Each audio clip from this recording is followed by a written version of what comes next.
Welcome to our Mind Attraction Therapy Group Support, or really anyone. Anyone can come to this because it's not really about mind attraction, it's about becoming your greatest self and sharing how you get through your struggles and being vulnerable enough to say, has anyone got any tips? Things like that. So this is for everyone really. First of all, we're going to go through the contract as quickly as possible, as usual.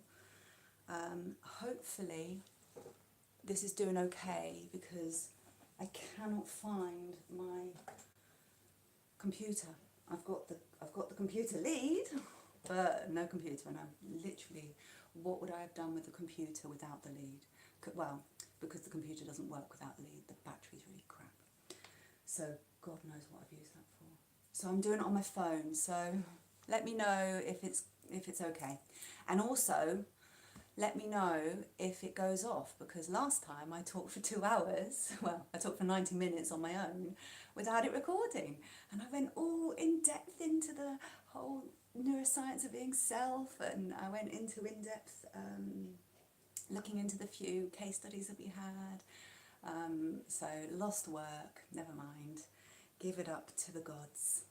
So anyway, contracts. I am a person-centered counsellor. We work with empathy, congruence and unconditional positive regard, which is basically authenticity, a real witnessing, honouring, like a truthfulness, and that's a critical friend and a honouring guardianship, and kindness unconditional. So that's, it doesn't matter how you turn up, you're going to turn up and give it your best go, then we're going to say welcome and what can we do to help you with that best go. So come and be brave and join us. And because it's on my phone, in fact I might put my glasses on because I've got a thingy, bat and hell's chance of actually seeing if I've got any, like anyone talking to me. I really hope I don't miss anyone. Anyway, so the session is owned by you. Obviously, you've got to keep yourself safe. I'm doing this live session, and if you get triggered or you aren't well or you're tired or whatever, just do what you can and then save the rest to watch over at your leisure, because you've got to keep yourself safe and obviously keep your anonymity safe if you need to, and stay within the bounds of your own anonymity if you need to. Those of you who are watching because you have friends who are minor attracted, or children, or you are a survivor, autopaedophile, with autopaedophilia, or you have any kind of just general self-therapy need, come along anyway. And again, keep yourself safe. You the intelligent people, so I'm just here really as a vessel, an environment, and I'm trying to make it as safe as possible and be as broad as possible, but try and link into people's specifics without being overly like losing confidentiality in any way. So bring it. I'm not the educated party. I'm good at being me. I've got a whole load of knowledge on helping other people be them, but you are you, and if you've got specific needs, contact us, because then we can actually have them as content and unpack them and make your needs safe, and bring your topics and any knowledge that you have, because I'm sure, well, I know in fact for sure that already a lot of my friends who are in the mind attraction community are, gosh, they're so intelligent and have a lot of great information and studies and what have you. So I'll be giving out some information on them later if you want to look them up. Blah blah blah. Expectations. I like to quickly say that I'm not here to fix anyone. I haven't got a magic wand. I don't believe anyone needs to get better. They can't. They're them. They're born or they're made, and it's not about what you have to live with, it's how you live with it. And I think anyone can be their best or worst version of self, And if we give everyone a unique environment that helps their body and their intimacy of the mind and their psychology. Dexter! Oh, right, 1 minute.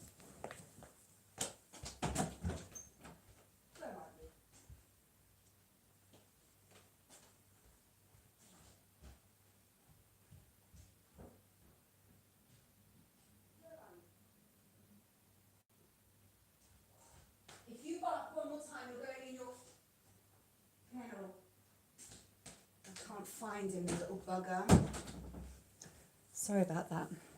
Oh, wait there, what's going on? Oh, hi, Faye. And, oh, hi, Dexter. Thank you. Hello, everyone. I hope I haven't missed anyone else's messages while I've been gone, because they don't look like they show up there, so anyway. I meant hi you. You said hi, Faye. Dickhead. Right, expectations and plans. Yes, so you don't need fixing. You're beautiful and wonderful just the way you are, and we've got to remind your body that it was either just born or something really crappy happened to it, and we're not going to add insult onto injury and judge it because, oh, you survived. Crappy you. We should be saying, well done, you survived, and oh God, you got this as well. Let's care for it. So we're going to give it a load of love, care, empathy, give it some space, give it some growth, give it some skills, give it some communication, give it a community to care for it, give it some therapy if it needs it, bond with it and make it a guardian within you for children rather than something to be scared of and all those sort of things. So we're going to celebrate and also really be in the knowledge that 70% of abuse happens by heterosexual men. They're not even attracted to children. So, and 70% of, well, this is a rough estimate of several studies and a meta-study, that 70% of minor attracted people never offend in person, let alone online. They don't do online, let alone in person. They don't do anything. They live either in celibacy or in their secondary attraction, which is with adult, and live with it well. So we've got to remind ourselves that we could be an amazing person if we're just given that environment to blossom. And if we're brave enough to go, hey, I'm one of the 70%, but never is, never gonna, never wanted to, never will, and I live with it really well. And you want to share some of that knowledge, and you want to, well, a lot of you do, you make up websites and platforms and beacons of safety, and it's just awesome. And not just for people with minor attraction or teenagers that are coming through with that idea of self that says, oh God, I know what this is now and everyone's going to hate me. I'm leaving my attraction behind and everyone else is like looking for those over there because they're the ones that are attractive apparently, but and we're leaving them on their own to just drown in it basically, in hatred, because they were either born or they were left something. So we want to give them permission to belong somewhere that says, hey, you got this, but it's not what they make it, and we're making something different, and it's going to shine one day.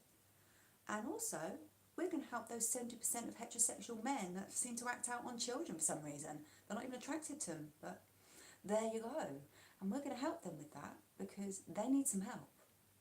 So we're going to even up the scales.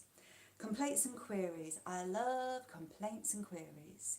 My governing body is British Association for Counselling and Psychotherapy, BACP. So I just got to crack my back.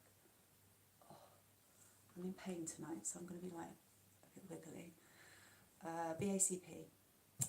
And if you can't come to me with whatever complaint or query that you have, and that would be greatly appreciated, and I would celebrate you for it, because it's really good to work that through. If you bring it to someone who's safe and is invested and says, I want to work with that with you, and of course I didn't mean to trigger you or offend you or whatever it is that I have made feeling in you, But now that you've brought it up, let's take it through a really caring, tender process and see what it, well, A, it's to do with, I've triggered you with something, and let's heal that, but B, let's see why the trigger and where it's from, and see whether we can stabilise it and give it communication and some boundaries and some safety. And it's really great work. If you can't come to me and you've got to go somewhere, then go to BACP. They're amazing. They're really responsive and friendly and inclusive, and in fact their most recent magazine has the dilemma of the month, including a minor attracted, well, he's not a non-offender because he views child sex exploitation material, but is not, has never offended in person against a child, so has viewed CSEM but hasn't done child sex abuse. So it's really great that they've been, you know, actually printing about it. So anyway, they're a great organisation. If I've got learning to do, you give it to me, bring it on. I will still celebrate you with pom-poms and say well done you, and also thank you. I'll go and do my learning. So I'm a human being, and I'm not a perfect one, and you know, I'm not the font of all knowledge. I'm learning as we go as well. I've done a good amount of learning on the statement of intent. All of my, well no, probably not all of them, I've done quite a few since then, but most of my to fairly relevant recent are on there, and you can look through them. A lot of very different stuff. Confidentiality. Anything you send to me in confidentiality is held in confidentiality. Anything that you send to me that's, you say, as long as you make me anonymous, it can be featured, then you could be featured, and we could unpack you as a case study, and I will sort of broaden you out a bit and slightly change your story a little bit or whatever, and then I will talk about it in a broad sense, so that I've got a few on well, I did them last time but it didn't record, so what a bummer. Never mind, I'll do it again, unless we get into some kind of discussion, which would be great. So yeah, confidentiality. Unless, and even if you do talk about self-harm or harm to someone else, or harm to a child, and you keep yourself so anonymous, there isn't a great deal I can do. My daughter, who's a teenager, has actually been to the police with someone who was trying to blackmail her and her friends into sending him images. He was in Texas, I think, but she's my daughter, so she got all the screenshots and didn't even let me know, because I was having a spinal operation, but it didn't actually happen in the end, because that would have put me in a wheelchair. So we're going to wait until I'm in a wheelchair and then we'll take the risk. So it's all good news. Anyway, she sent all the things to the police, and the first thing I knew was the school telling me, oh, well, your daughter's been a really amazing person and saved all these people, but we just wanted to let you know that she's this really amazing person that, you know, you should know about that. And I thought, oh God, I'm so glad I do. And had to have that conversation that says, you're not saving me from anything if you're trying to save me from yourself. You're just giving me a whole load of, oh my God, what else can't you tell me? Because it doesn't matter if I've just come out of a spinal operation. My healing is all to do with knowing underneath something's going on here and no one's talking to me about, and I don't know. It's making me not heal because I'm worried. So I would much rather have a really wonderful conversation, which she promised me ever since then, and we do. That there, you know, I can't have too much on my plate that she can't ever come and put one more thing. So, or my son. So yeah. Anyway, sidetracked. Confidentiality. So yeah, do your own confidentiality. Supervision is once a month. I take everything, I unpack it. Having it soon, and I've got something to unpack, but that's separate from this group, so I probably won't share it here. Cancellation policy, I'm going to be here, so rock up or watch at any time. If I'm not here, you know something's, well, it'd have to be pretty fucking serious for me to not turn up, because I'll turn up with pneumonia, I'll turn up vomiting, I'll turn up with flu. It's happening.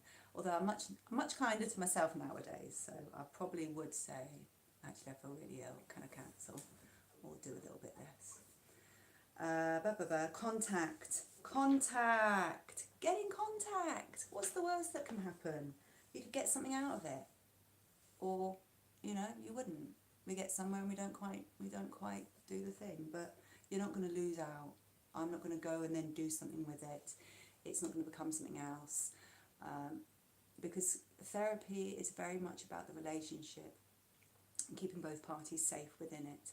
And sometimes you can work with someone and it's a good fit, and sometimes it's not quite the right fit, and then it's not personal and it's not about either person. It's just either they weren't ready, they might have suited a different genre of counselling, like cognitive behavioural therapy or psychodynamic or Jungian or whatever. Or it might be that they wanted someone older or younger or a different gender, or someone specifically trained in something that they really want to address. Like I'm trained in autism, I'm trained in trauma, I've got a lot of neuroscience background, so sometimes you sort of keep looking until, gel, this is going to work. And then you try and keep going with that so that you're staying transparent with your clients, so that you're always allowing them to own it. It never becomes that they're relying on you to be the perfect person, and that makes their therapy meaningful, because of course you're not. You have ups and downs. I have bipolar, I have complex PTSD, I've got fractured spine, I have hormones, I am my best and worst self, and I make choices that make sense to my life, and so they're different from yours, and my needs shouldn't have any bearing on your therapy, and if it does, then I would usually retract therapy, because it's become too much about who I am, and that shouldn't really be in there. So we'll keep it safe. So get in touch by email, autonomycounselling@outlook.com. You can send me a letter, a post. My address is on our coming website soon, but also on Twitter, on Facebook. We're with Autonomy Council at Faye Brown on Twitter, and we're Projectsnowball on Facebook, and obviously on here. There's lots of therapy bubbles. Have a look. Get in touch and tell me what you want to work on, what you want to talk about, what your needs are. Finally, I don't make notes. Well, I do. I will make a few notes. Oh, someone's saying, I can't stay right now, but you're cool. Brilliant. Come back or watch it later on, but well done for tuning in, and thank you so much. So yeah, anyway, I was saying, I don't take notes. Unless someone has sent me their sort of case study type thing, and then I make a few notes, but not specifics, just headers for generalities, so I can anonymise them. But in general, I don't make notes, and if I receive clients, I don't really read their notes from referrals until we're a few sessions in, because I want to meet their person, not someone else's idea of who they are after how long did you meet them for, and how engaged were you with them, what is your skills and qualifications on assessing this human being. Just want to know that before I take any credence from this letter that you sent me. So I do like to stay in the present and stay with all of my clients, because who you were this morning isn't who you are this afternoon, isn't who you are in a week, isn't who you are in 10 years, isn't who you are in your last 5 years. So we've got to allow ourselves to adapt, we've got to allow ourselves to evolve, we've got to give ourselves permission to say our body is going to change, our self is going to change, our roles are going to increase and decrease, our lives and how we live them are going to have different needs at different times. Me and my husband have been together 25 years, and our marriage has been rewritten like several times in a really massive way because we're in a different part of our life now, and let's get the most out of this. And oh, that's sort of fading away, but oh, it's making way for this new exciting thing, and we can sit and reminisce over these things that, you know. And also, like, I'm just talking about young children and everything, but we've got our godchildren now, so we've got an influx of the new littles that are like just so gorgeous. So we've got a lot of fun coming in, and you go with that cycle, and you go with that cycle of self. And if you're allowed to live person-centeredly, which is who I am, what we are. Like my husband, he used to like come to my stall every day, buy everything off it, maybe buy two of everything, put them all in his cupboards. Yeah, we live, well, my wife's person-centered. Most of it sort of went over his head, but like really tried hard to like, what is this thing? Da, da, da, da, da, book plug time. But then he read my book, How I Became a Person. And really it should be called How to Become a Person, How to Become Your Person.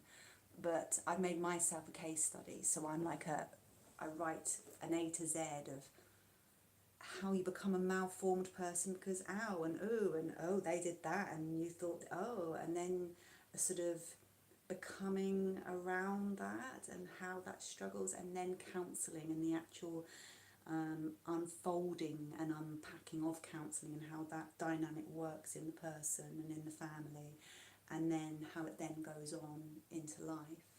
And the first half is a sort of conversational walk through how you get a person-centered relationship with yourself, and then how you create that environment in your home, and then you take it into all your roles. So you become authentic in all those roles because you have this person-centered living, and then you take it into all of your ways of being. So you'll be person-centered in your marriage, in your sex life, in raising your children, in your friendships, at work, at home, with your body, with your child part. You know, so all these different things. So give it a go. It's a 10 whatevers. If you buy it online, like on Amazon ebook thing, Kindle.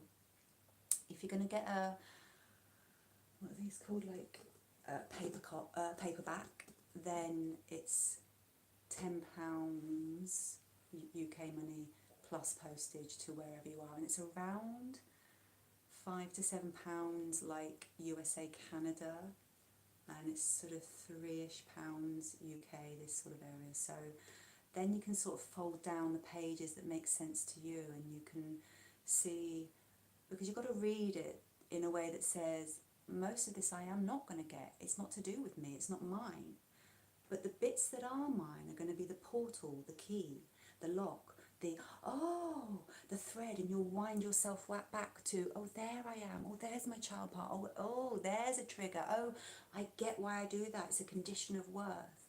And then you unlock your whole way of being, your whole sense of self, your whole interaction with others, and it becomes this beautiful budding thing. And at first it's a little bit awkward, and it's work, and it's thought, and it's consideration, and it's, your boundaries are really clunky and awkward, and you're a bit, oh, sorry, I was a bit forceful with my boundary there, I'm just practicing my boundaries, sorry about that. And you gradually get into the point where, no, it's just a way of living, and you don't even think about it, you're just difference with yourself.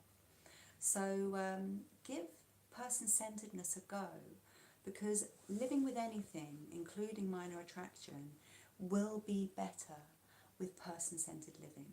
It will give you the tools, the impetus, the environment, the sense of self, the skills, and the ability to potentialize. So if you have all of those things, you're going to do a better job of living with this. And it's only a psychological condition type thing if you're living with it in malfunction, if it's having a really bad detriment on you, if you're in isolation or depression or suicidality or self-harming or harming someone else or having an addiction online, or it's leading towards an illegal addiction, and all of these things are building and there's harm happening, well, that allows us to then visit that and work with how we live better. And until you've crossed any lines, then you're just a person who deserves support and help and care. And if you do cross lines, then, and you turn up and say, look, I've crossed lines and I want to get back over them, then you're a person that deserves help and care and attention and therapy and all sorts of other things. So let's do that. So today's, the last few sessions, if you want to look into them, the first one was sort of a general meeting, and I just sort of talked about all of my craft works around the room, basically, because I didn't really plan anything, bizarrely. And then we went on to having one about stigma, discrimination, suicide baiting, suicidality, depression, anxiety, OCD and human rights. So take a look at that one if it piques any interest. And if you have any questions or responses from any of the other sessions, then write them underneath the ones that are there, and then I'll know where they've come from and I can link to them and answer the questions or refeature them, because obviously things change and some things become really important again. We've recently had some real trauma in our community of several people being suicidal and feeling suicidality and sometimes attempting, and thankfully no one has been successful in their attempts. But knowing how much people struggle with this, it might be that we want another session. I've done a therapy bubble. I've just kept it small and not gone into the psychology and the sheets that you can fill in and all of that sort of stuff. But you know, if people want it, we can go there. I just want to do what you need and want, basically. So then after that we had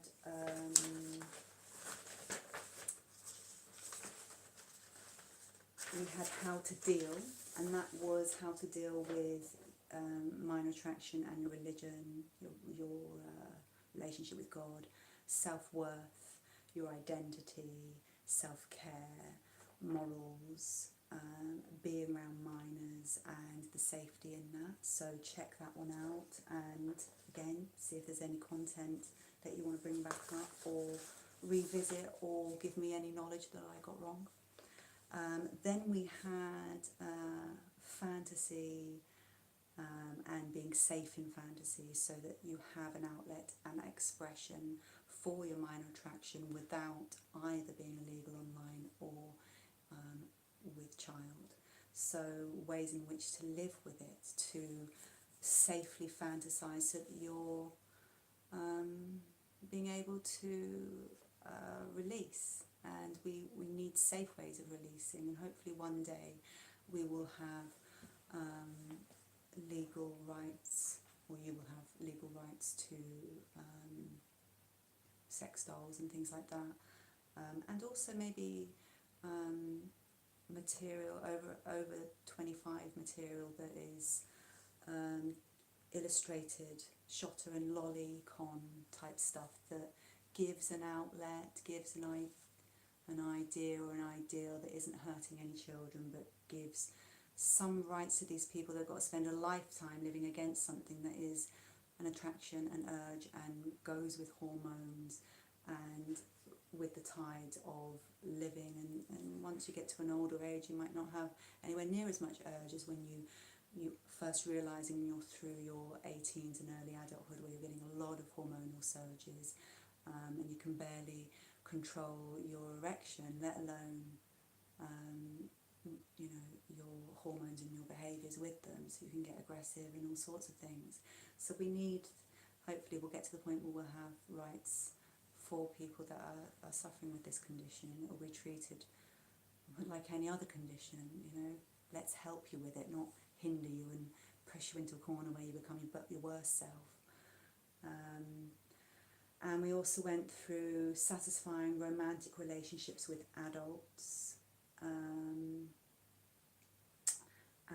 the celibate life, and the rewards and sacrifice and visiting the grave, and navigation of those things. So again, watch that and see if there's anything that I've missed out you want to revisit. And then we had affirmative consent and prevention without stigma. And that was really a lot about visiting children's ability to consent, which is obviously not there, and creating those boundaries around it, and how you can create mind boundaries. So every time you're doing that, if you do, questioning, did they just, have they, was I, are they, all of that sort of stuff, you're already over the fence, one leg over the fence, going, can I convince myself of this fact? And that one was to just take you through the neuroscience that reminds you, yeah. It's sort of like, I've been doing a lot of more research on suicidality and all those things. And when I found out that you increase the risk of any of your children or very close relations, you increase their risk of suicidal depression, suicidality, suicidation, and suicide attempt, as well as completion, by 4,000%. Like, how is that even a number? 4,000%? And that, any time that I'm living with my suicidal part, and she's just like, I just cannot believe you still want to live this fucking planet and the people in it, and I hate. Well, actually, we haven't had a seizure for a year now, so I'm really proud of that. But you know, when I was having seizures all the time, I was really hating my fucking body, and like living with all these chicken poxes that were really sore and itchy and made me feel ill. And you know, the pain in my back, when you've got one big thing that's chronic pain, and then you have lots of other big things, you get worn down. And your suicidal part gets a little bit loud, and it's a bit like, come on guys, join in, because you know, we might have got her on the rocks. But it's always 4,000% that comes in front, because there's no way I'm going to have given myself permission to have children and then leave them with that legacy. I couldn't do that to my souls that I've given birth to. So I've given, and my children know this, I'm gonna really get them to 40, which means I'll be 67. And not that I want to kill myself at 67, but if I'm in absolute chronic pain and incontinent and wheelchair bound and can't even move, and I'm like a rebel, and I do yoga and it's painful, but on my mat you wouldn't even think there's anything wrong with me. But I use a wheelchair because I can't walk far, and it hurts, and I'm on a lot of medication, and I have to do a lot of that yoga to just stay stable. So it gets a bit wearing. And knowing some little things, some little tricks that don't go, oh, stop being suicidal, oh, just be happy, that say, yeah, shit happens, and that one does happen sometimes, but when it happens for me, these are the little things that I do. Well, and I'm still here, and like, I haven't had the worst life, but I haven't had the best either. And you know, we've had our struggles and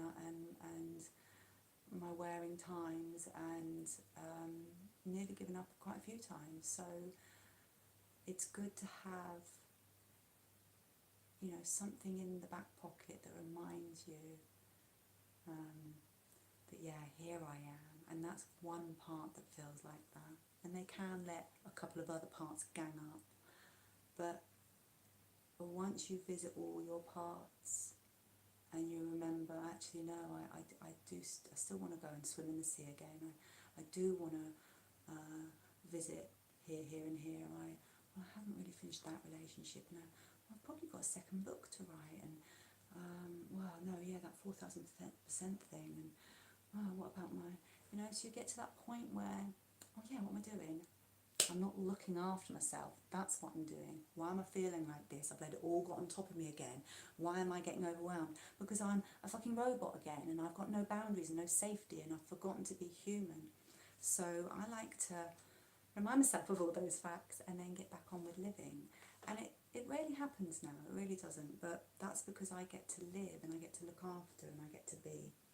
So, and then obviously the last one was half an hour, and I really barely got started, and I can't even really remember what I started with, but sorry, I'm just getting hot, so I'm going to take my jumper off.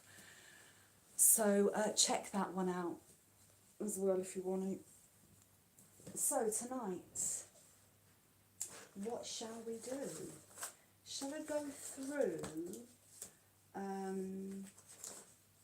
the guys that gave their self as featured people, and go through their case study and unpack them as persons, or has anyone got anything that they would like to, any viewers got anything that they would like to unpack today? So I'm just going to crack on if no one gives me their stuff. So first of all,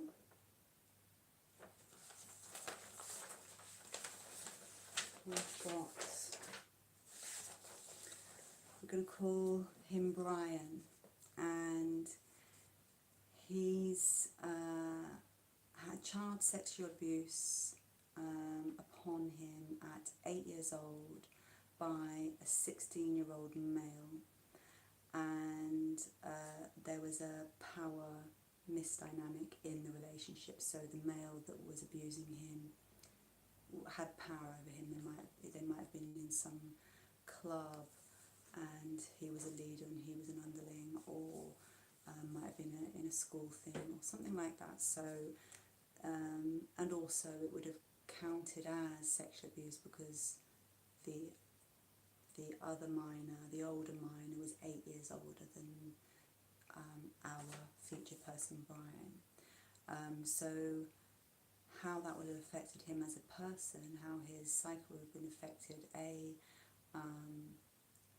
by this, what would have been transcribed to him as experimentation and an equal agreement, but inside his body might have been saying a whole load of other things. And the fact that he calls it child sexual abuse means that that leaves him with that feeling. He was abused and it has impacted him. And there are, when it's an offender who's a teenager, there are differences in how we would treat that person, because they've already been failed as a human being by being left without a pathway for a condition. Every other condition has a pathway, so we've already failed them as children. To be practicing or testing these things out with peers that are too young to speak up. So he started off with that idea of self and probably grew that idea of some kind of dual responsibility, and then fought for the idea that no, I'm the victim. He's pansexual, so identifies as a sexuality that has attraction to souls, their beings, not you have a penis or a vagina, or you're trans, or you're lesbian or gay. It's just, oh, I'm attracted to you, you're a person. And I suppose if he's pansexual, that includes children. So he has no borders to his sexual attraction or his emotional attraction. There are no boundaries to that. There was a porn addiction, and that he described as a slippery slope. So I don't think it started with child sex exploitation material, but may have ended either at the fringes of that or going into that. I'm not sure how much, they didn't disclose. Porn addiction, I feel like I might do a little therapy bubble on that, or we might do a session on that, or maybe we might even do that tonight, depending on how people feel. But porn addiction is a separate condition that quite often goes alongside minor attraction in a dysfunctional condition. So those who live with it without dysfunction won't have a addiction to porn. They will just have an acceptance of self, they'll adjust their life, and they will live it with purpose. Those who have a bad relationship with their minor attraction, and there isn't a real recipe for that, because there are people who are exclusively minor attracted to infants, so never going to happen, and they've had a celibate life and a wonderful life and never had sex ever because they're the only ones they're attracted to. That's not going to happen. Move on.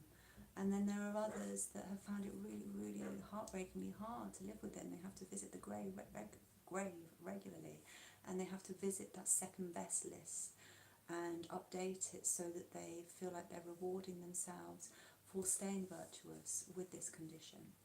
And when you start struggling with the condition and either getting isolated or not being able to express your urges safely, not being able to use your imagination or non-harmful material like shotter or lolly,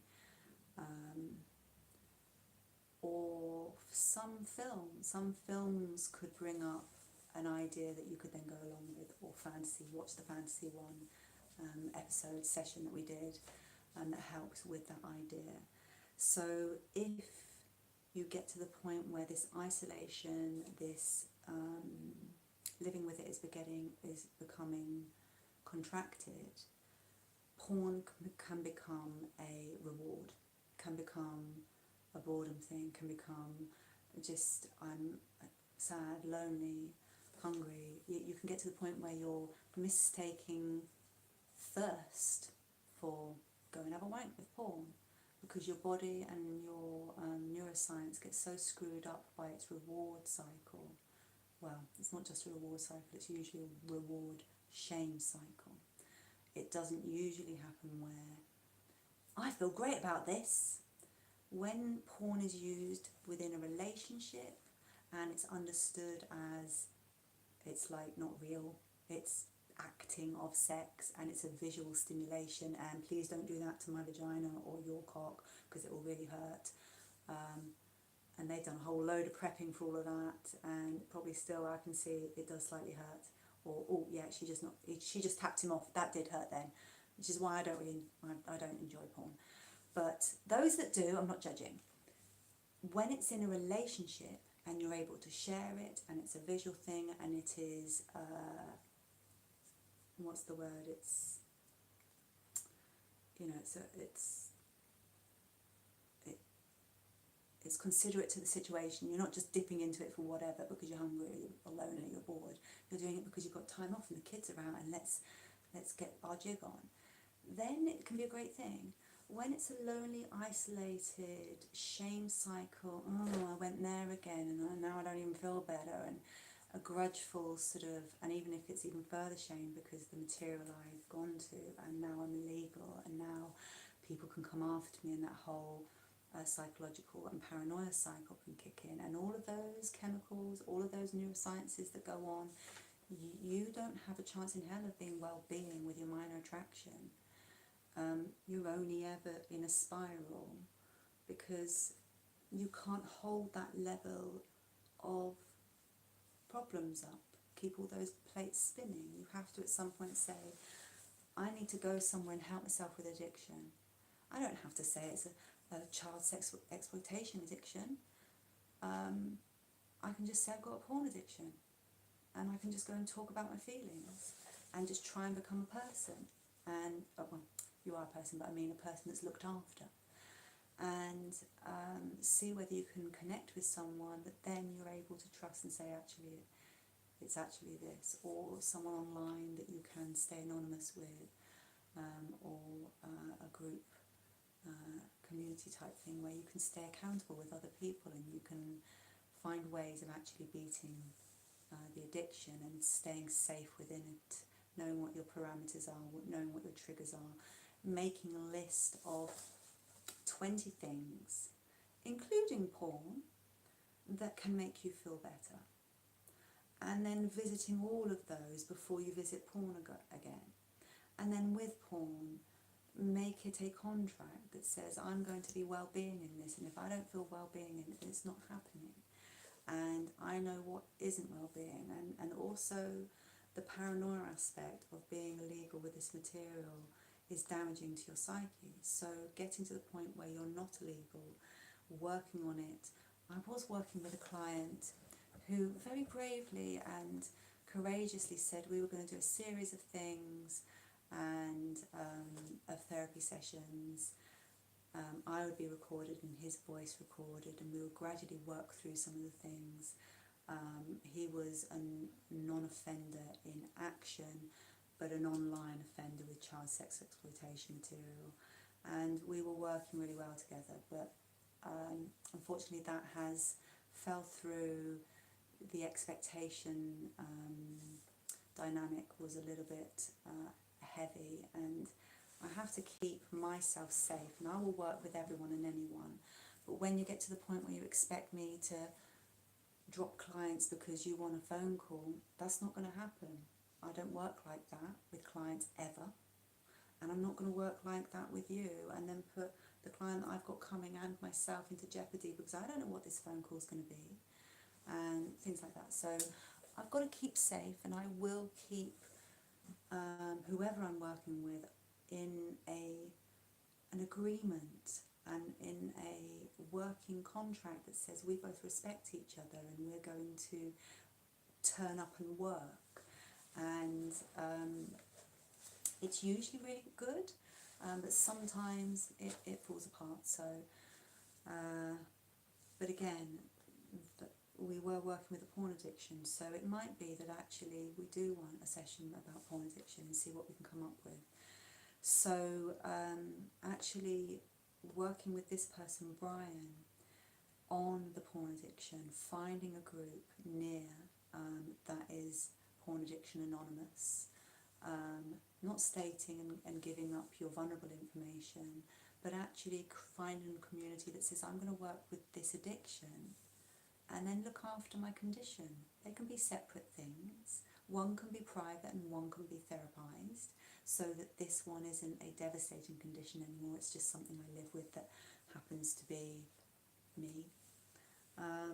And there's lots of ways of coming to terms with addiction. With the guy that I was working with, I didn't make parameters that said, get rid of your CSCM, I'm going to go and dob you in. I said, we're going to work for a year. He wasn't getting any new. He hadn't for a very long time, and he had this one treasure chest that couldn't quite give up because he doesn't ever want to search for more, and he's only halfway through his life. So it was a very deep bond and a real fear of getting rid. And we were going to work for a year on it and see whether we could work with the addiction, work with the meaningful connection with this thing that's damaging him, and then create new meaningful connection with something either in real life or less damaging. But obviously we didn't get to do that work, but with someone else we could. And also if other people say, yeah, me too, then let's do it.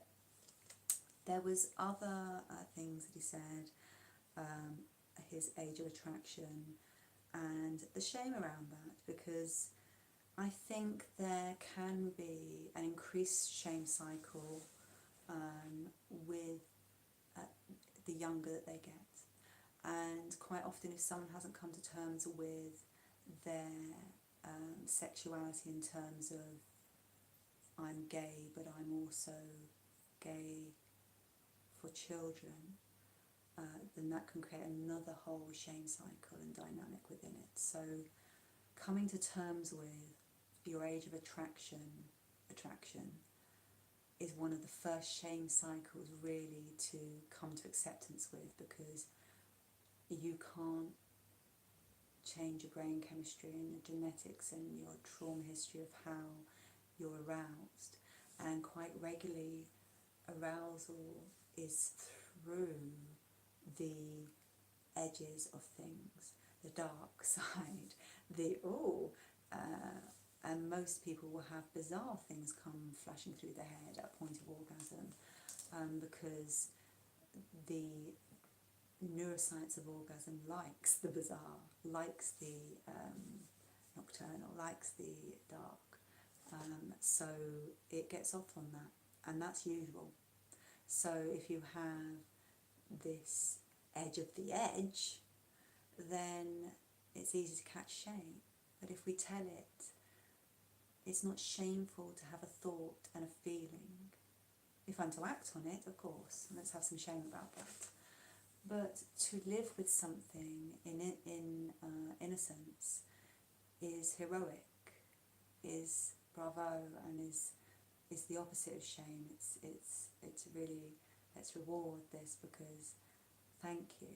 I thank you sincerely from the bottom of my heart for your efforts in remaining non-offending, and it's courageous.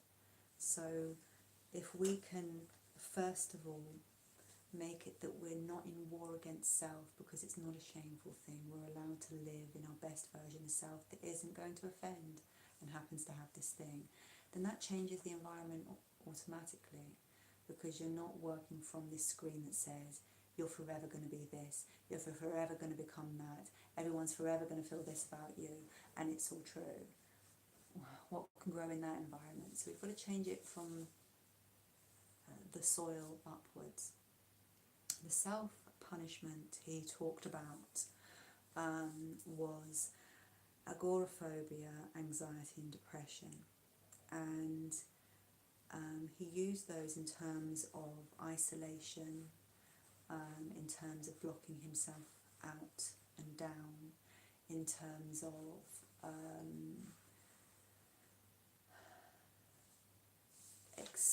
expressing, exposing, exasperating his shame cycle, his bad feeling of self, that addiction to, because shame is an addiction, it creates a reward in your brain. That's why addiction and shame go hand in hand, because it's a reward system.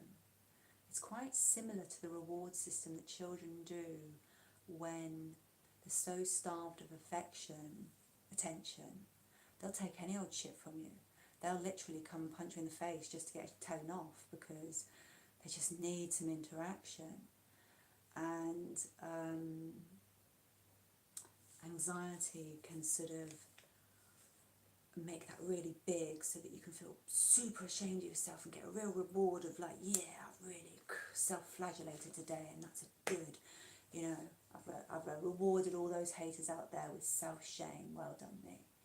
And again, what's going to grow in that? And we've really got to acknowledge when that's happening and go, oh, well done me for noticing I'm being horrible to myself again, and letting everyone else be horrible to me, and also diving into horribleness on the computer, on the internet, and getting a daily wash of hatred shit all over myself. Oh, I've actually got to protect myself from that and give myself kindness and boundary to how much I absorb or expose myself to. And then the depression, actually sinking into it, feeling like it's what you deserve, feeling it's the only place that you can be, feeling that it makes you less and less of a person, so you're less and less of a threat, sort of voids you as human, dehumanises you, makes you less available for care, to be cared for, unworthy of effort, and it gets you closer and closer to suicidality, and with suicide baiting rife. And really Twitter is quite good, but a lot of other places it is almost encouraged to hate on children that are coming to terms with the condition, and adults that are innocent with it, and men that can't go and talk about their feelings, so even though they're attracted to adult women or men, they go and abuse children. Like this bizarre social aspect of men aren't allowed to have feelings, men aren't allowed to struggle, We have a joke in our family about myriads, because there is such a thing as contact trauma, or contact energy. So when, especially when you've got a couple of women in your household and you're getting moon buddied and you're coming to your cycles at the same time, those hormones are in the air, and the people that are living within them, the men, are getting affected by that, but they have no rights to it because they're not having a period. But actually they do have rights to that reflective, onslaught, that sort of dumping or whatever. And if you're living with trauma and childhood trauma, and so I've got CPTSD and things like that, your partner will have secondary trauma. It's very important to care for them within it, because you're not the only one suffering it. Your partner is suffering it too. Every time I have a seizure, I feel them, and I feel crap. I feel like I'm going to die, but he has to witness them every time, and he's witnessed half of them. The other half were in hospitals and made the doctors cry. Like, I really freaked them out.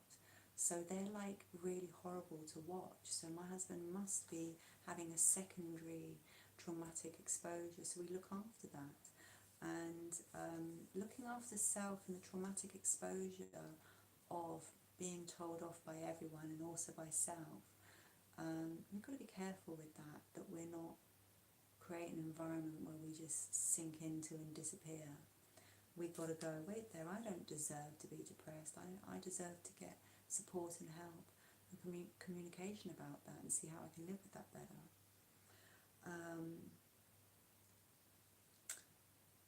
His family and authorities all know about his slippery slope into CSEN. So I'm assuming that there were charges, or something happened and he is post justice, or there wasn't enough evidence but he's post justice anyway, because he's come clean and his family will know about that. So some of that belonging will be there if his family have looked after his condition and the struggles within that, and if being allowed to be a man who has this struggle and doesn't want to offend like this again, let alone offend an actual person, then that deserves care and belonging and support and therapy and communication about, and have witness to, and safeguarding and guardianship of.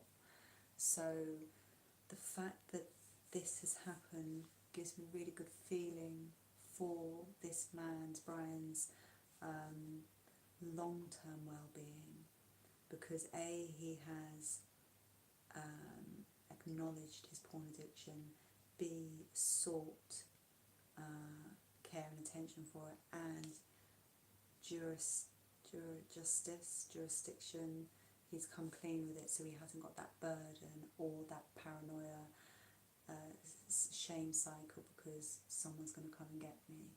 He's actually owned it and said, oh, I struggled this far and I don't want to struggle anymore, please help. And I think that receives some help. But within the isolation of self, there became a lot of depersonalization, which is where you lose sense of your body. You can get lost in your head. You don't realise when you're hungry or need a wee, or you lose time. You can get very fast or slow. The world can feel very unreal. You can get a little bit manic sometimes with it. Objectification, which is probably how he got into the slippery slope, because objectification is the ability to dehumanise something and make it into, in this case, a sex object, which of course child sex exploitation material isn't. It's the active, long-term immortalisation of the forever harm of a child and how they grow up into a person. So for anyone who has empathy and humanity, that weighs heavy on their heart. And it doesn't matter how much they try and choose what would be up the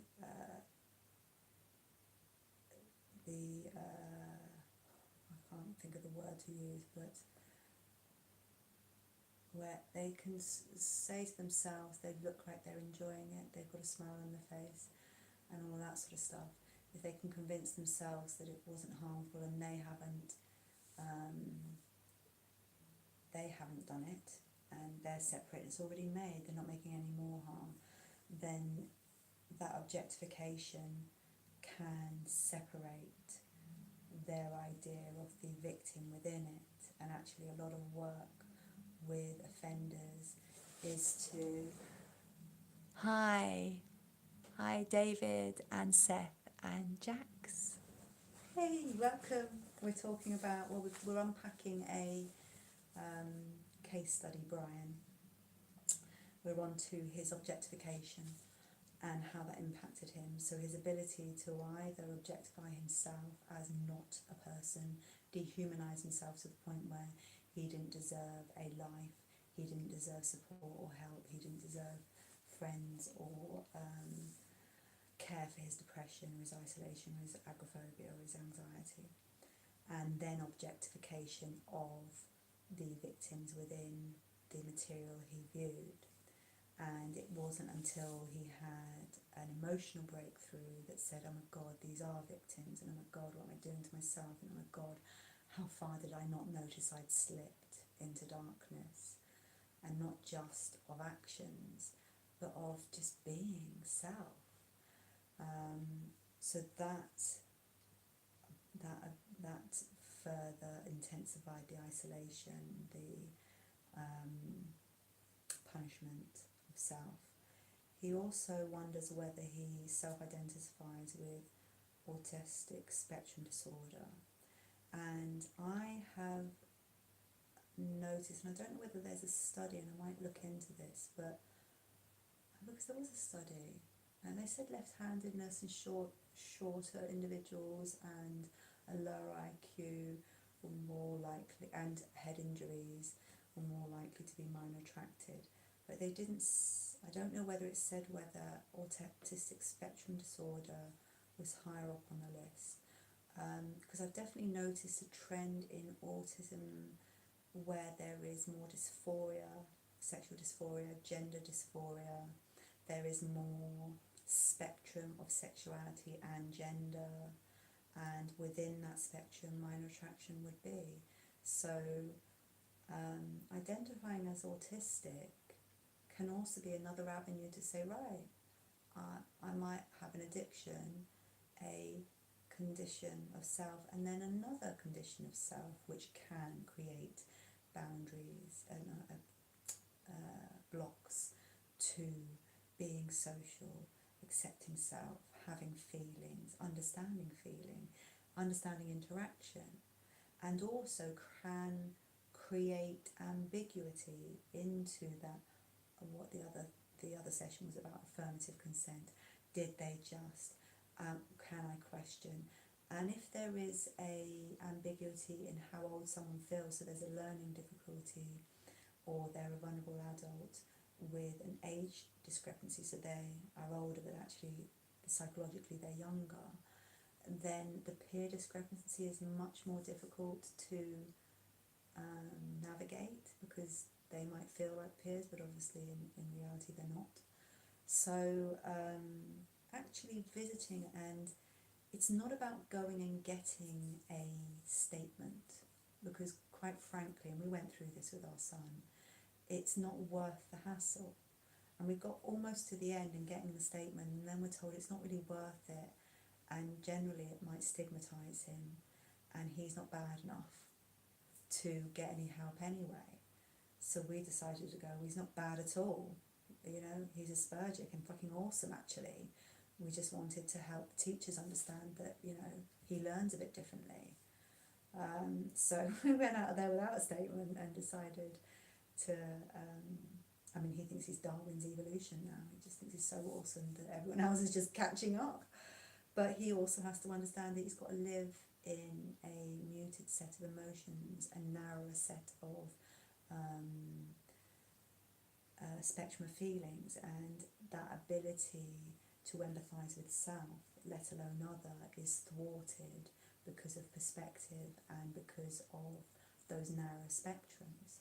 So being very clever academically is going to get you a very nice lifestyle, but it might not give you the faculty to share it with someone.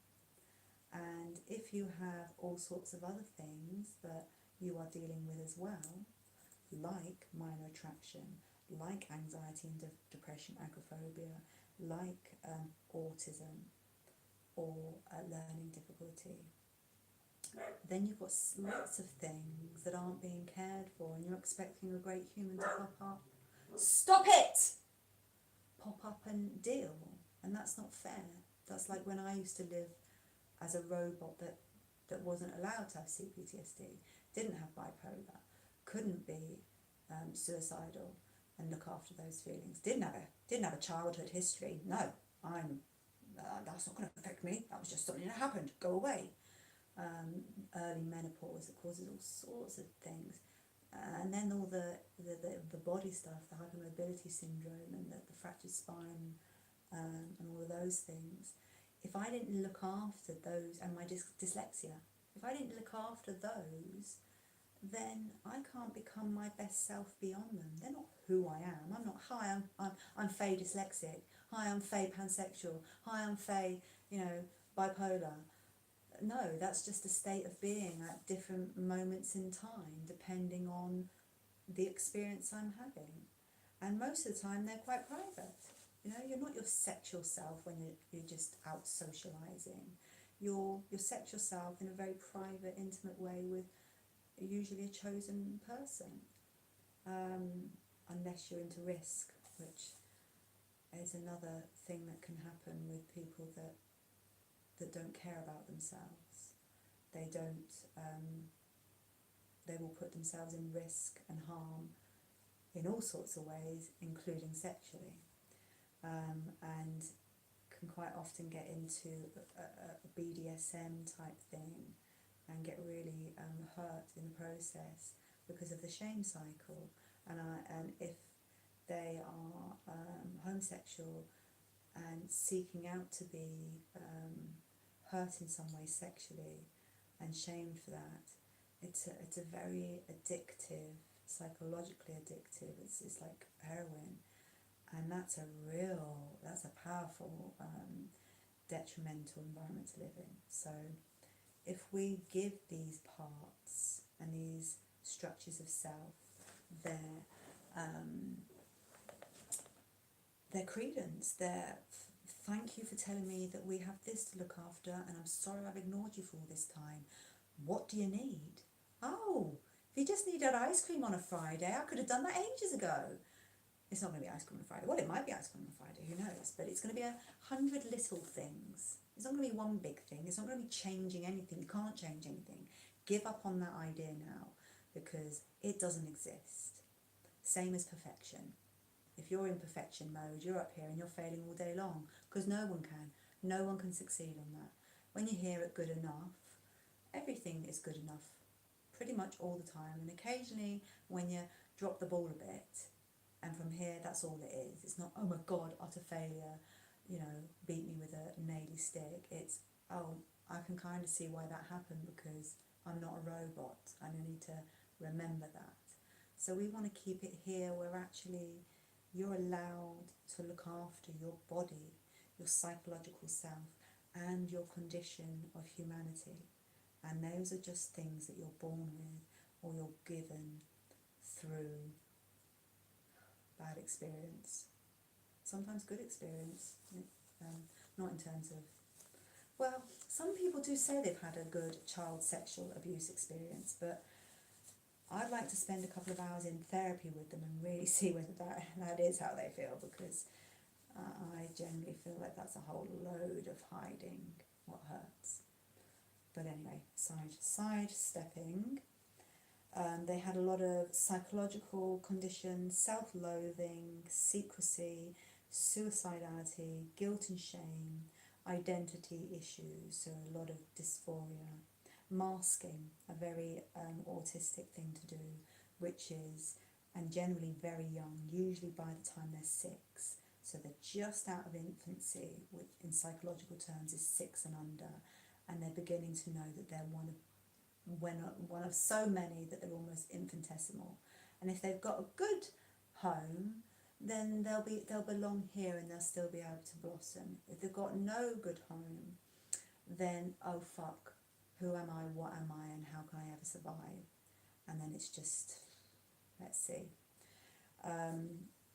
So masking happens when you get to 6 and you think, whoa, I can't show anyone anything because I'm either a bit weird, or I've got this bad thing, or everyone hates that, or I don't get it and I cannot be bothered to explain all the time. I'll just pretend that I get it. There you go. Oh, that's fixed everything. And at 6, it fixes everything. Yay! This gets me out of all sorts. But then when you get to an adult and you're still just masking, and you realise that you've forgone learning all the skills that get you to navigate life and yourself within it and other people around you, masking becomes a draining, real detrimental. Oh God, it's basically you're at work 24/7, and even when you're asleep, you're undoing masking. So even your sleep mechanism isn't making sense of your day. It's just, oh, this bullshit again. Give me something to work with. So masking is hard. He felt like massive contradictions internally. Had that addiction in those dual conditions, and wondered about, I wondered about medications and diagnosis, and whether, I mean, if he has all this, I don't know whether he's gone and given himself permission to get care for the anxiety, the depression, the addiction, and also the autism. Because if you're just an autistic guy who gets help being autistic, then you're going to live with your mapness easier, because you're going to have abilities to socialise, you're going to have belonging in a group of adult people that all have similar things. I mean, there's 164 times 164 types of autism without all the dual conditions bumped in. So there's so many types of autism, it's unbelievable. But being in a community of people that have a similar feel gets you talking in ways that others that don't even fucking get it, you're never going to have those conversations. But at least here, you're having the conversation. It's still broad and includes everyone, but over there, they don't even know what you're talking about, because neurotypical, like, what's all this atypical stuff? I don't know what you're talking about. So I wondered whether meds and a diagnosis, at least, without statementing or whatever, but at least a saying that says, even a self-diagnosis, you read something, and that's what I did with my son. I said, I'd like to read this, and he came back and said, oh, that's me, isn't it, Mama? And I said, well, that's what the Mulberry Centre thinks, and that's what I think as well, but I just wanted to check with you on what you thought. And now that we know these things, we might be able to help you live with them a bit better, and he lives with them great now. So it's a similar thing. You can live with autism, you can live with mapness, you can live with suicidality, you can, live with all these different things and get better at them. It doesn't have to be dysfunctional. Oh, by the way, I'm in the living room today. If you're thinking, oh, that looks different. This is my beautiful Aboriginal artwork that we got from the outback when we went travelling in 1999. As if that ever existed.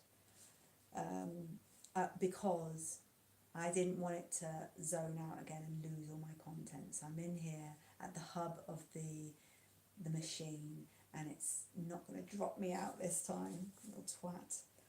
Anyway, So, getting back to beyond all these other conditions of self, is a man who has strong principles, ethics and morals. And that's why this slippery slope and this addiction and this coming clean and this living with and this shame cycle were all so utterly detrimental, because underneath it was this very good man who was struggling intently and lonelyly in isolation with something that he hated and hated upon.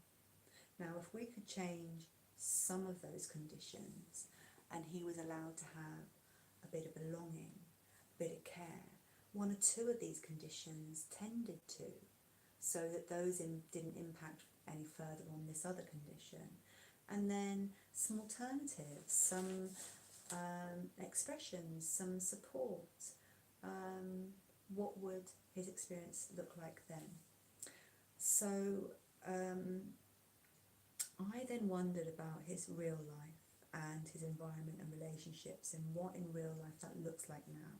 So he did say the family and authorities all know about the charges, but didn't divulge further, and it would be great if you would, Brian, how your environment and your relationships are now.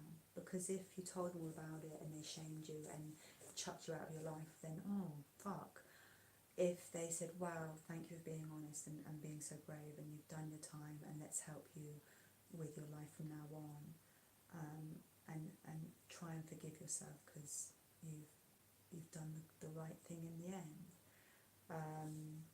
That's a different environment again, so it'd be interesting to know, so we know what we're trying to heal and in what environment we're healing it within. Because obviously, like with the Maslow's triangle, if you've just had a hurricane, we're not doing fucking therapy, we're finding a shelter, we're getting water, we're having some food and a bit of warmth.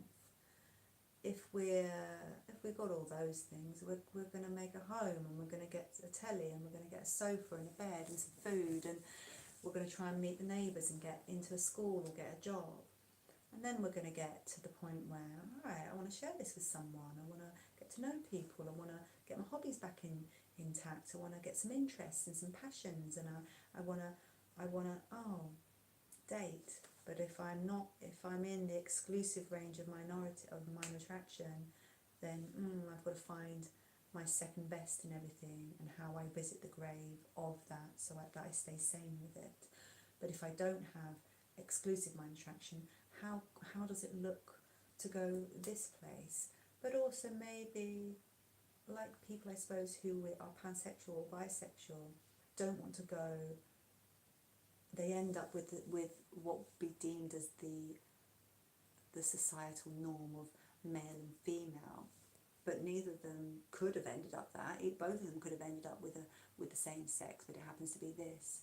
And they don't want to live without the knowledge of that exists inside. They don't want to be, oh, this is what it looks like, so this is who I am. That's not fair. So what living in a adult relationship with this mind attraction knowledge looks like, and how that can be navigated so that there is a belonging, there is an understanding, there is an ability to communicate and be understood and be seen beyond the condition, so that you're witnessed as a person that has something to live with and lives with it very well, and we care for it. He then went on to say that he has, since the whole charges thing, has made boundaries so that he doesn't get into what he calls danger zones. And he self-identified that getting stoned and being alone and looking at porn is a red flag to a ball. If that triangle is in place, then nothing good is going to come out of it. So he's either not going to get stoned because he's under full control of himself, or he's not going to be alone, so he's accountable, or he's not going to look at porn and he will get stoned and not be alone, or whatever. So he's found a way that says, I know what my danger zones are and I know how to look after them. And when I'm in my looked after danger zones, I then don't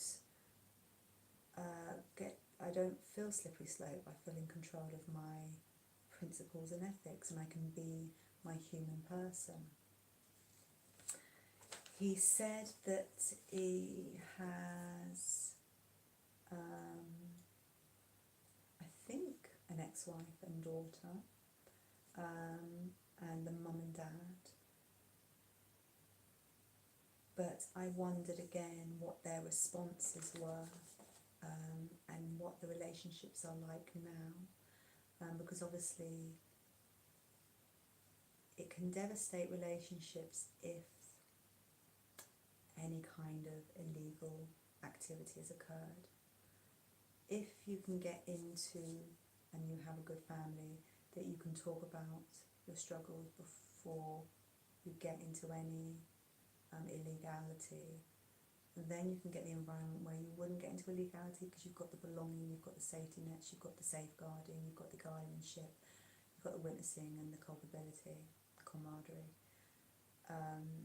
So I wondered what the environment after this came out looked like, and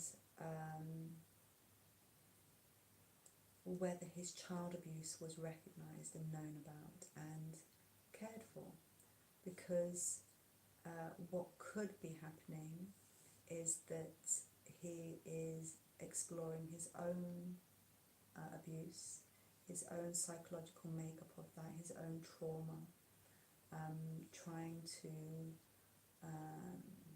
locate and reposition in his brain how things feel. And with child abuse, which his would be at 8 rather than infantile trauma, there would have been a lot of more knowledge of the secrecy and the shaming and the keeping it quiet, and we're equally responsible for this bad thing we've done, and that shared ownership, and it can leave scars on your brain. I've done a therapy bubble on autopaedophilia, which I have from my infantile abuse. It's quite usual to have some kind of philia, sexual dysfunction, sexual risk-taking, some kind of kink or malfunction, and especially with BDSM infantile trauma, because that involves training that child's body to have orgasm with pain, and those children are often left with the only avenue to orgasm is through pain, and to judge them and shame them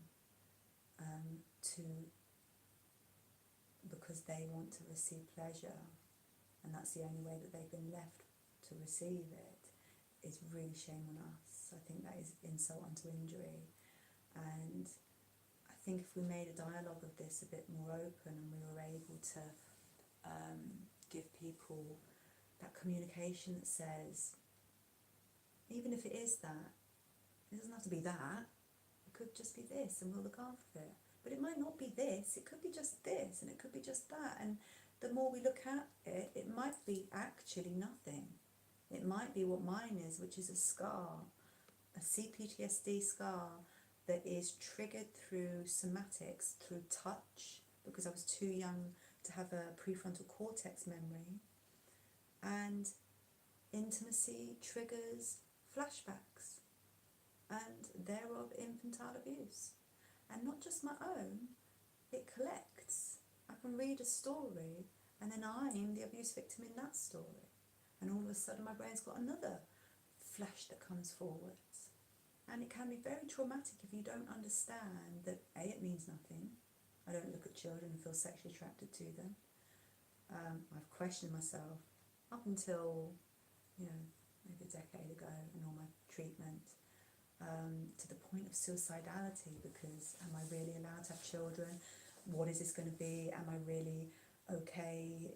What does this mean? And actually, it doesn't mean anything. It is a scar of the brain. It is a post-traumatic stress disorder that is relayed in touch, and it's shame on anyone else to make me feel bad about how I survived something really awful. So it may well be that without recognised child abuse, his recognised child abuse, that the slippery slope into the child sex exploitation material was a recovery, was a healing, was a exploration, was a conversation with self, and also was a possible bargaining with self that wondered, was I complicit? Did I enjoy? Was this an equal power distribution? I have watched children of my age who seem to enjoy it and they seem to say yes and da da da da. So all of that psychological questioning can be going on. So I also wondered whether he'd had counselling before, and whether counselling now could actually help and bring this all into a bit more solid moving forwards, because a lot of work has already been done for Brian, I feel, and if you're still watching Brian, I have a space opened up for a one-to-one Skype. Anyone that wants to do one-to-one Skype, I'd really like to offer that and possibly do like a case study sort of thing where, depending on how comfortable you are,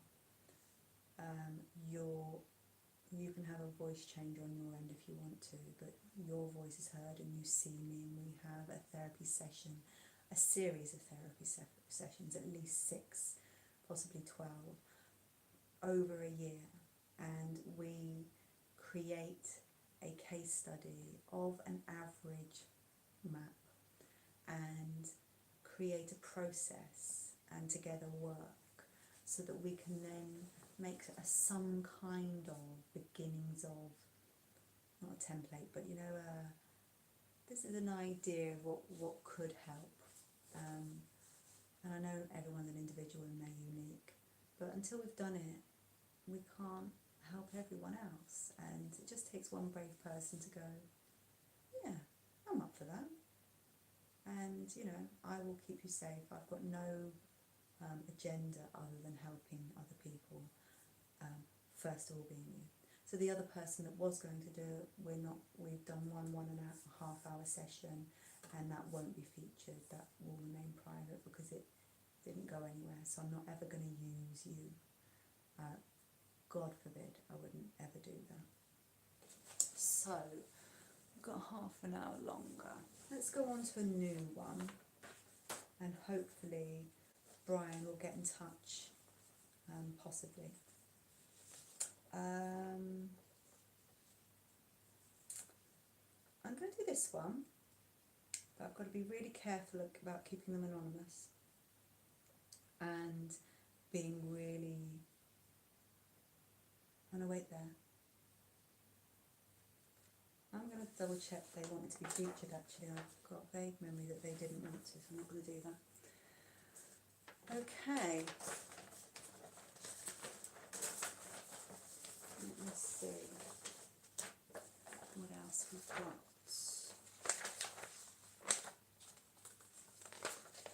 Now, in my book, at the end, the last chapter, and like at the end of the last chapter, when I'm getting to the point of like, everyone's a unique person, and if we just made the environment, everyone could be their best version of self.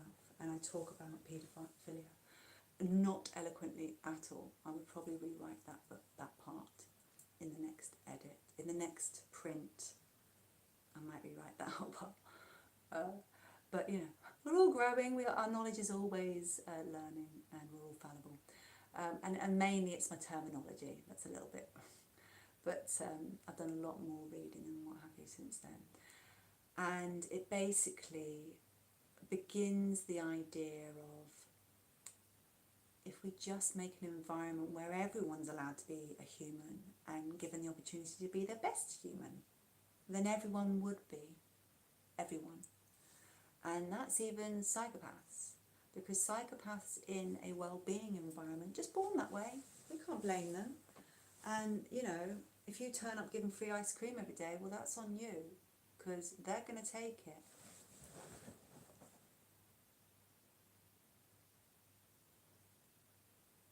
Sorry, I've got so... I can't say right. Oh, that's the same thing. I've lost my train of thought now. What was I saying? Anyone know what I was saying? What was I saying? I can't bloody remember.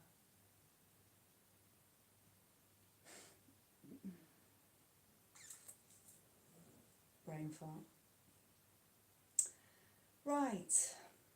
It's been an hour and a half. Oh, I was talking about book.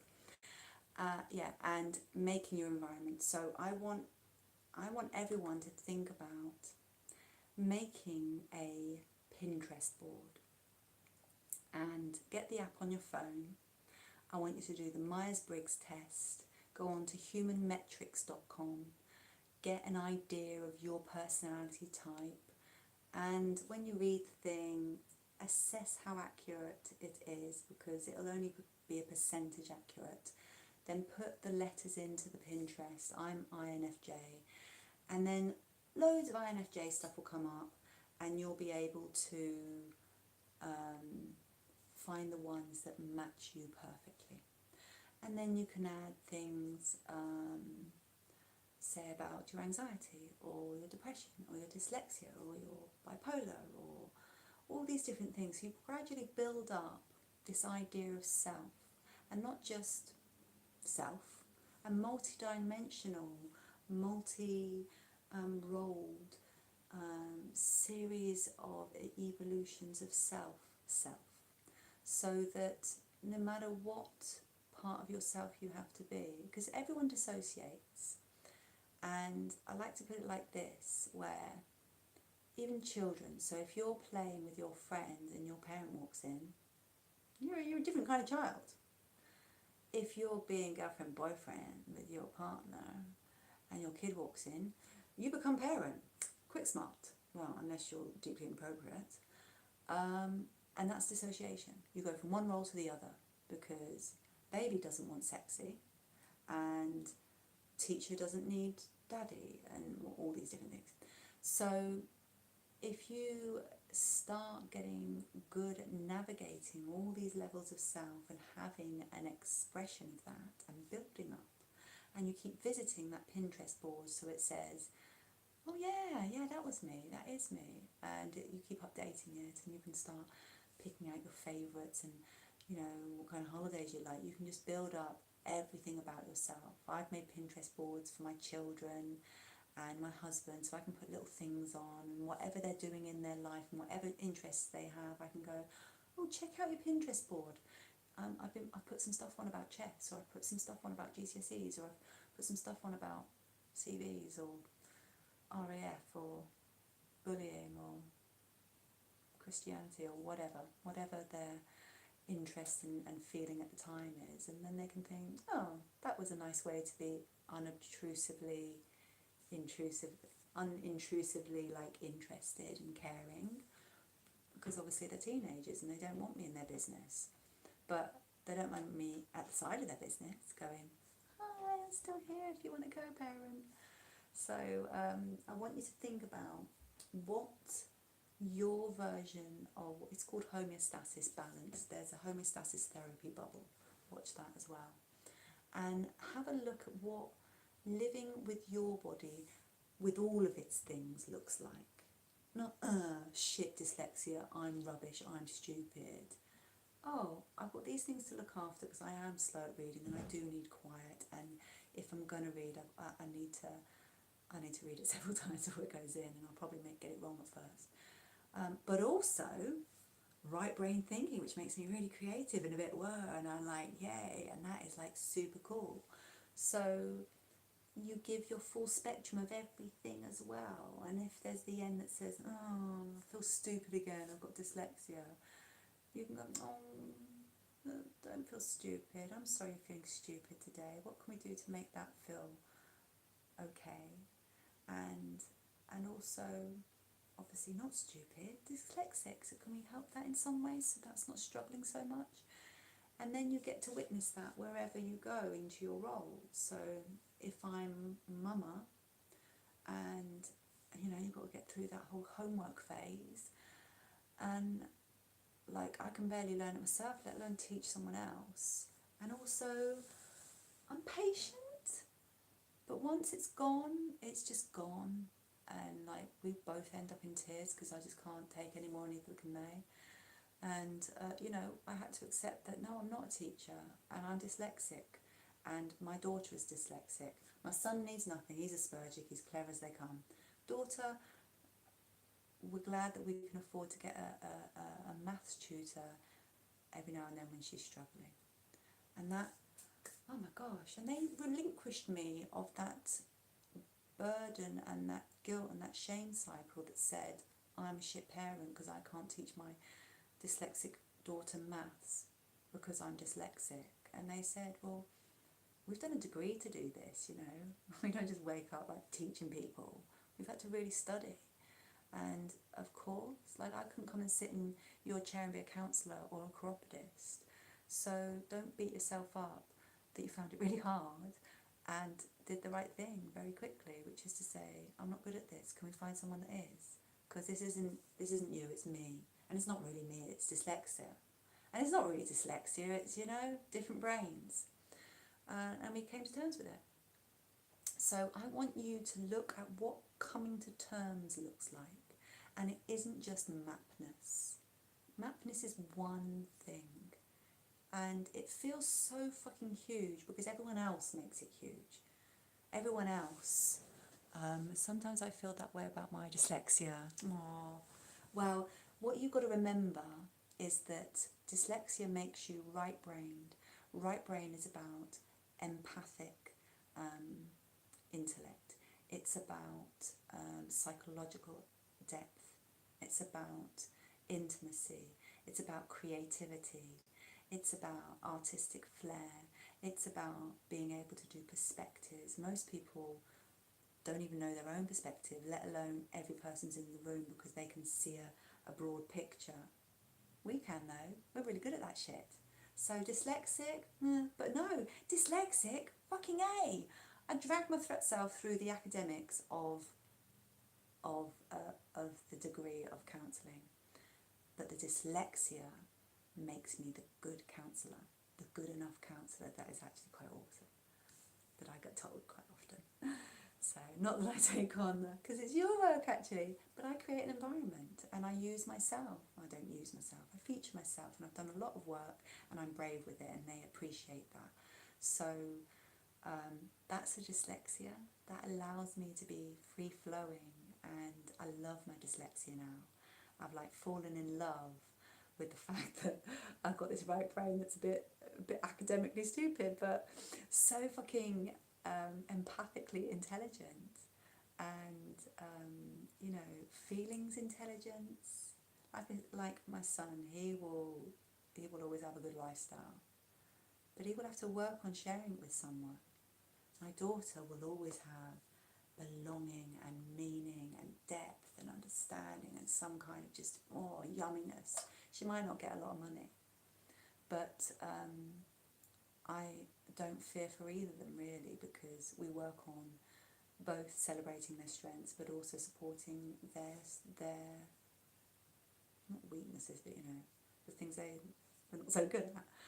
And everyone has something, and if you don't judge it and you just go, oh, there's a better way, we're struggling with that, you don't have to struggle that bad, struggle a bit less, and then it becomes, oh, actually I'm quite celebrating this now. I know I still struggle over there with that, but now that I've got this end and I'm allowed to celebrate it, I'm actually getting really, really fucking awesome about this.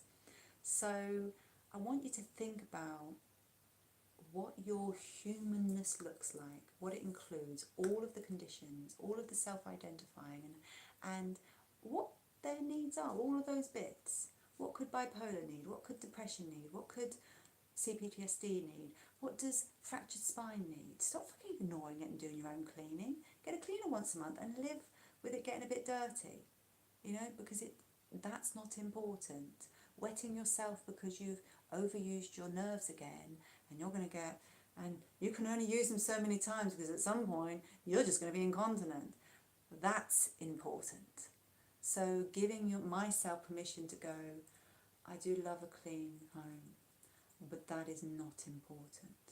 And when it comes round to cleaning day, I do get a little bit precious about it, and let me enjoy my clean, and hold on to the clean, be precious about the clean, because, you know, I want to enjoy the clean for a bit, because I used to really enjoy cleaning my house, but I cannot do it now. It is unwell-being. And the well-being thing to do is to just, you know, squint my eyes and go, it's okay. It's only so many weeks till the next clean. And even though they don't do it to my exacting standards or what they used to be, it's good enough. And that's what we're aiming for. So I want you to look at A, what your human body needs, and then B, where are your roles? What are your roles of self, and how authentic are they, and how much do they look after this being? Because I can't get home and go, working again, mama here, or wife, or friend, or whatever, because otherwise I can't be, hey babe, I've got to cancel tonight, or hey honey, I will come, but like I just feel really shit and I'm probably going to cry. Yeah, come along, don't worry. I can't be that friend. I've got to be, oh, you need me on and I better fucking pack my shit up right now. I can't be, hey darlings, I am mama, but like I am this big tonight and I'm in a lot of pain also, so I'm here, but like don't expect too much from me. But tomorrow I'll be double here, and like if there's anything that needs doing, we'll get it done then. And then I'm allowed to be human mama, and they're allowed to be human child or son or friend or peer or whatever they grow up into and the roles that they become. Because, you know, you're not born mother, you're not born husband or wife or partner, you're not born sexuality. Like, if you have the misfortune of that in your childhood, the main thing is utter confusion, fear, and then just trying to survive it. So there, even if you get an orgasm out of it, that's probably what's caused my autopedophilia. The fact that it wired my brain to be pained and orgasmed with the shame and that age and the stuckness of that age and it being so very young. And it created that brain connection and that somatic neuroscience and neuropathway. So even in oh, she did enjoy that, she had an orgasm, that is like almost even worse, because you've psychologically damaged them. They can't ever be with their partner, they're with their partner, and then that again, which isn't a nice memory. It's not ever going to be a nice memory. So I think I've sidetracked again. What was I talking about? Looking after self. So when you get to your roles, you're then able to go, how much of me is here for this role? And what do I need to be in this role?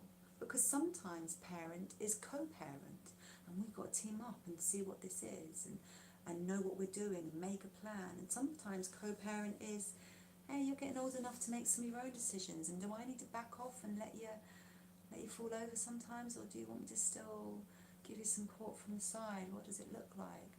And sometimes it's getting on the floor and being silly and telling fart jokes and being stupid at the table. And other times it's, yeah, you're going to hate me and I'm the only mother you got, so you get on hating me because this is what's happening, because it's the right thing to do. So, fuck you, or whatever, you know.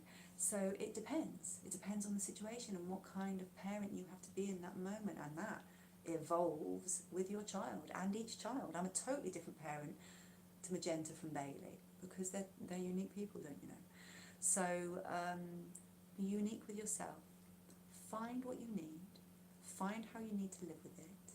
Find community, and it doesn't have to be map community, but the no map community on the internet, on Twitter, is a really lovely community. And if you get in with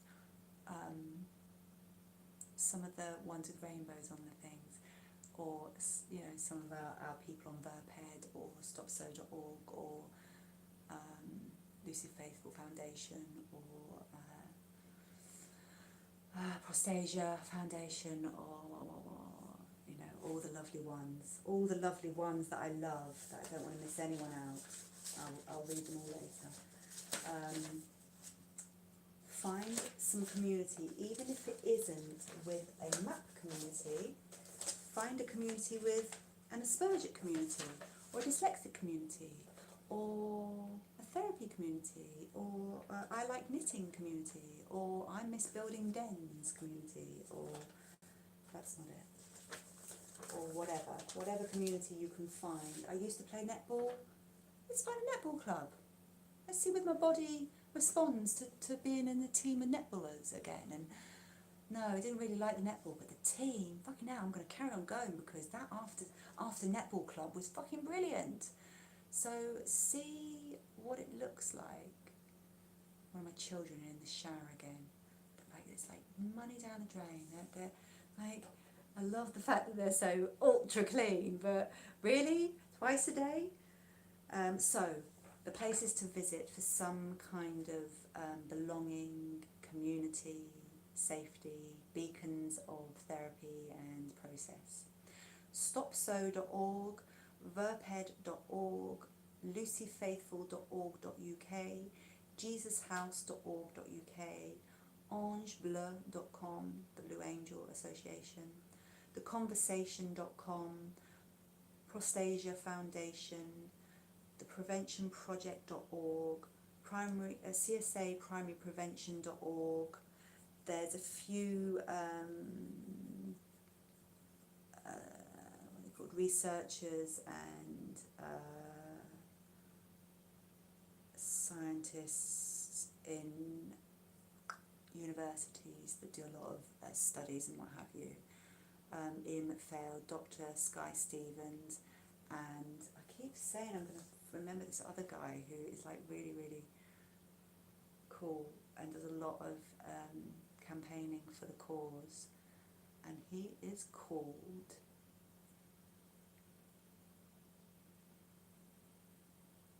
I can't remember. No, I can't remember. He's he did a big hoo-ha recently because he wanted paedophilia as part of the LGBTQIA thing, but actually the P is already taken for pansexual. So, and also I think the vast majority of minor attracted people don't want to be in the whole LGBT movement community. They just want to be human beings that deserve some care and attention and like some equality as human beings.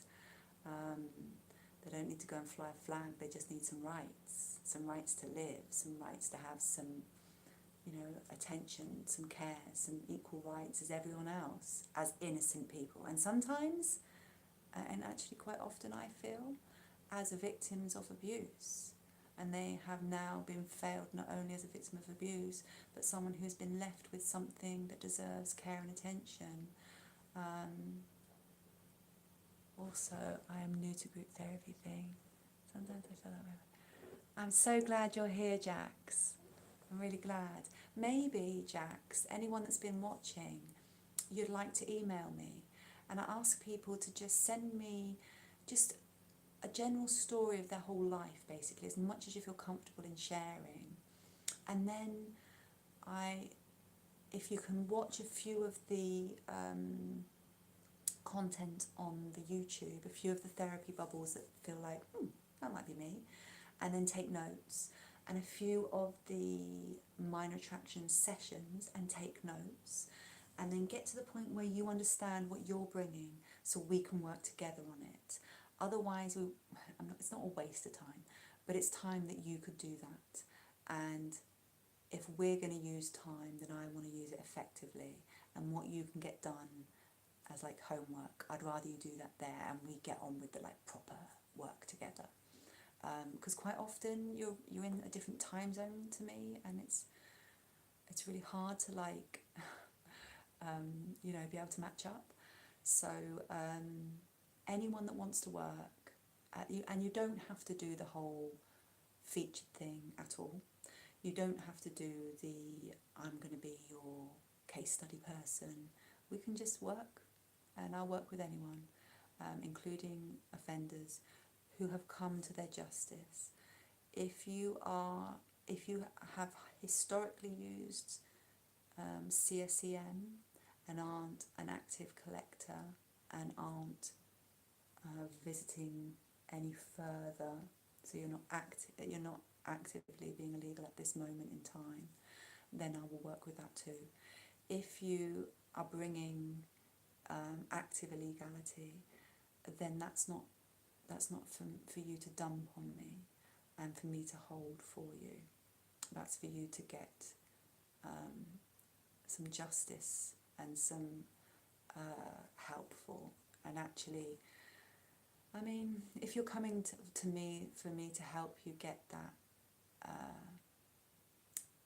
that support and that love and care and attention that gets you ready for that, because that's something to go through, and helps you navigate getting some people on your side while you navigate, if you have gone over the line, so that, you know, I've done a lot of family work. I do a lot of family therapy, and bring together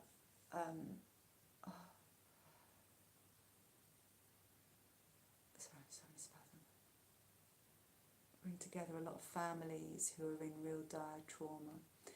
And so actually working with someone who is getting ready to come to terms with getting the legality sorted and creating a new life, with support, with acknowledgement of their previous behaviour, and then support thereof from it. That's all work we can do. If you're turning up to use me or to use my orthopaedophilia, I've had a few people really be quite inappropriate actually, propositioning and being very... I don't mind questions, and I'll answer any question because I'm not ashamed and I'm here to spread knowledge, but I'm not flirting with anyone. I'm in a very happy 25-year marriage, and I'm offering my time for free mostly, unless you want to donate to our charity. All the book profits go to the charity as well if you want to buy that. So I don't want to waste my time on people that are taking advantage of it. And I have to protect myself in that, and also have to protect my CPTSD. And just because I haven't had a seizure for a year doesn't mean I can't if I don't carry on looking after myself.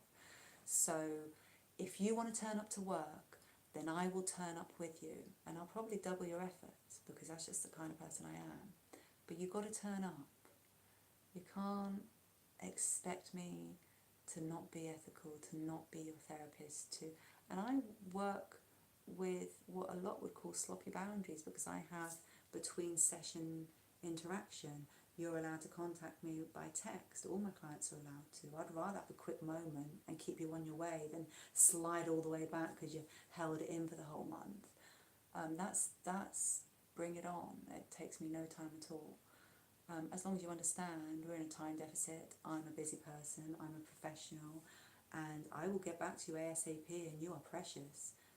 But you don't become above anyone else, including me, or other clients, or my children, or your well-being. And sometimes that's, we can't carry on working, or we're not in therapy yet because you're not ready for it, or I've got to create a boundary here because you're being inappropriate, or worse, you know, we've got to stop this because I've now made that boundary several times and you keep walking over it. So I want to work, I want to help, I want to give my whole soul to this, but also there's a lot of people with unrealistic expectations of themselves and the work they have to do and the ownership of that, and on me and what I can do for them. I'm just one person who's going to try and create an environment that you take home to work with.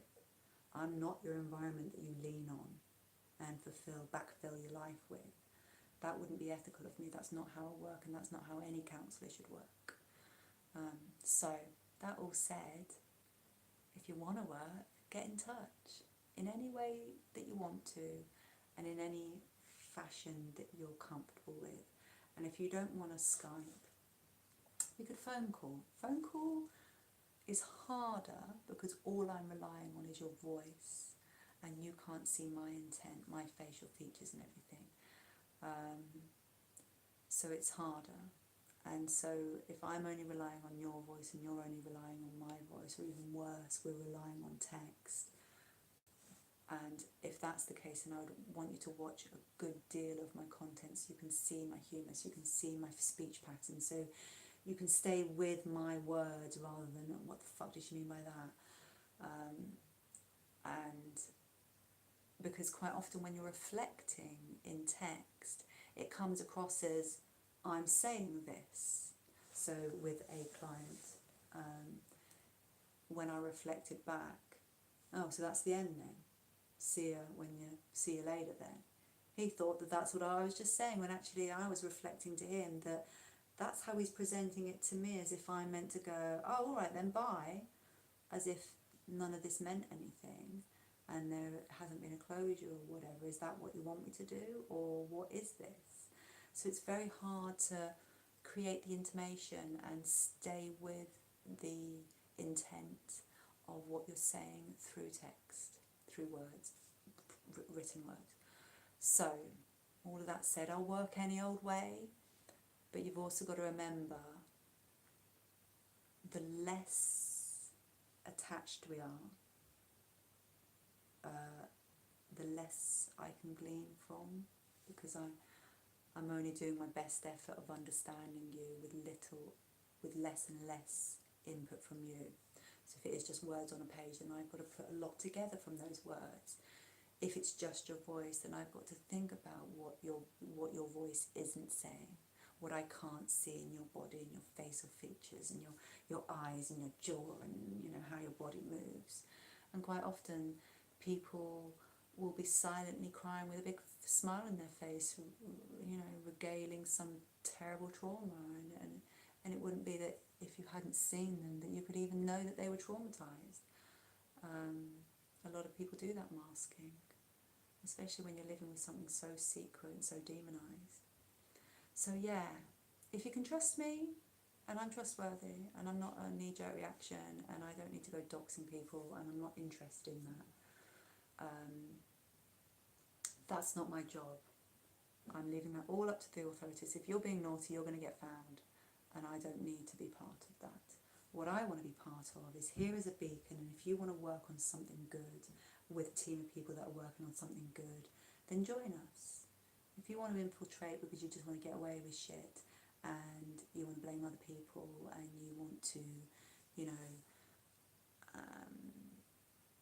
hide beneath a non-offending community because you want to offend and get away with it, then that's none of my work, and I will not be responsible for it. I'm one person who can help people that want to turn up. So, we're at the end of our 2-hour session again, and we're still recording, so it's worked. And hopefully it's worked better. I've done it on the phone. One of my friends said that the recording's on my phone, if I turn the phone this way so that it's a big recording instead of upwards, which I've now learned, it's a better recording. So let's see if that happens. So maybe my computer going walkabout, it's been a good thing, who knows. Let me know in the feedback. And also please do get in touch. And get the book and let me know your journey of self, and whether we can get something going, and if we can create a community of people that are making difference and we're building up that knowledge, then we can make this beacon even bigger, because I'm not knowledgeable on what it is to live with mapness. I'm knowledgeable on what it is to live with autopaedophilia. I'm pretty knowledgeable on quite a few things, but I'm becoming knowledgeable on mapness, but I want teammates that are passionate and want to spread the word and feel brave enough to represent in some way, and come and join us, join in. Alright, so lots of love, and I will see you at the next therapy group session, which is on Wednesday the 20th of March. Might be a bit warmer by then, we'll be through this polar vortex hopefully. So yeah, go and check out my new yoga one. It's a little sun salutation, helpful well-being, and it can be one of those things. Instead of visiting porn, you can visit your mat, and do a sun salutation. Get in touch with your breathing and your body, and actually do something really well-being for yourself. Right. Much love. Thank you so much for everyone who joined in, and get in touch, please do. Okay. And now I've got to work out how I stop the thing. No.